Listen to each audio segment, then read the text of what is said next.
Ini adalah resepi coklat mousse versi instant yang memerlukan 4 bahan. 3 bahan korang boleh beli kat kedai, lagi 1 bahan korang tak akan boleh beli walaupun ada duit sebanyak mana sekalipun. Bahan ni kita ada share dekat ujung video ni. Pertama, korang panaskan setengah cawan cooking cream. Jangan sampai mendidih tau. Cukup sekadar panas saja and padamkan api. And then korang masukkan 2 cawan coklat chips. Lepas tu krim yang panas tadi dia akan cairkan coklat ni lah. Kalau korang ada mangkuk kaca yang boleh buat double boil, boleh buat cara tu. Kalau tak ada, tak apa.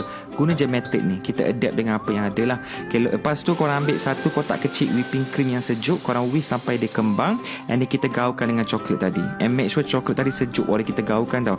Lepas tu boleh letak dalam cawan, boleh simpan dalam peti sejuk, and boleh makan after a few hours. Tapi kan tadi kita ada cakap ada 4 bahan. Tapi dah siap masak ni, apa lagi bahan keempat? Bahan keempat tu sebenarnya adalah effort kita semua untuk mencuba. Okay? Video masak yang dibuat ni bukannya standard profesional, bukan untuk dijual dekat restoran, dan bukan untuk orang yang ada akses kepada bahan and kelengkapan yang level industri. Tapi sebenarnya dia dibuat cukup untuk korang create moment dekat rumah. Ada yang jadikan resipi tu kenangan dengan anak-anak sebelum diorang mula membesar. Ada yang guna peluang ni untuk masak bersama family sebab nak berkumpul ramai-ramai bukannya senang. Ada yang masih bujang, yang masih baru nak belajar.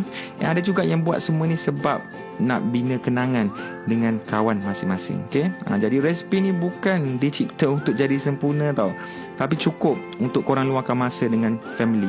Ada yang tak cukup bahan, ada tak cukup ilmu, ada tak cukup kelengkapan, tapi tak apa, kita buat dengan apa saja yang ada. Okay?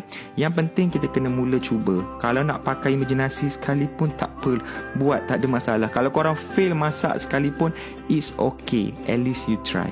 Kalau kita letak mindset yang memasak itu susah, kena sempurna, macam mana kita nak tarik anak muda untuk masuk ke dapur nanti? Mungkin dari sini diorang belajar berdikari, belajar buat silap, and belajar berinovasi.